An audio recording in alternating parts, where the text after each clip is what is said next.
সম্পদ অর্জনে এমপিদের পেছনে ফেলেছেন উপজেলা পরিষদের চেয়ারম্যানরা।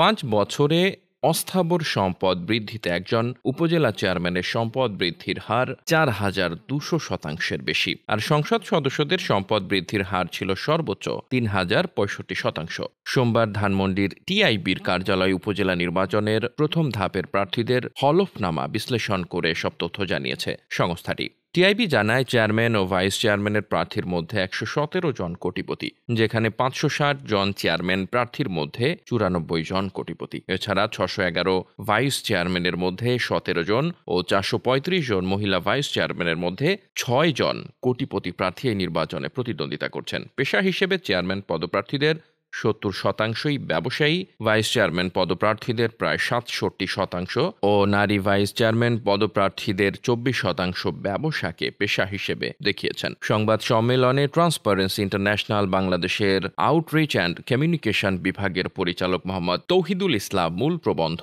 উপস্থাপন করেন। এ বিষয়ে টিআইবির নির্বাহী পরিচালক ড মোহাম্মদ ইফতেখারুজ্জামান বলেন, উপজেলা নির্বাচনে অংশগ্রহণকারী প্রার্থীদের সম্পদের অস্বাভাবিক বৃদ্ধির বিষয়টি নির্বাচন কমিশন, এনবিআর ও দুদকের খতিয়ে দেখার দায়িত্ব বলে মনে করি।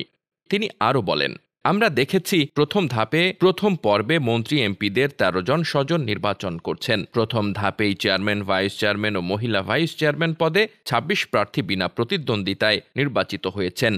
উপজেলা নির্বাচন দলীয় হলেও নির্বাচনকে প্রতিদ্বন্দ্বিতামূলক করতে এবার ক্ষমতাসীন আওয়ামী লীগ দলগতভাবে কোনো প্রার্থী ঘোষণা করেনি। এতে নির্বাচনে অংশগ্রহণকারী প্রার্থীদের অধিকাংশই আওয়ামী লীগ দলীয় স্বতন্ত্র প্রার্থী এবং দলের স্থানীয় নেতৃত্বের সমর্থনপুষ্ট।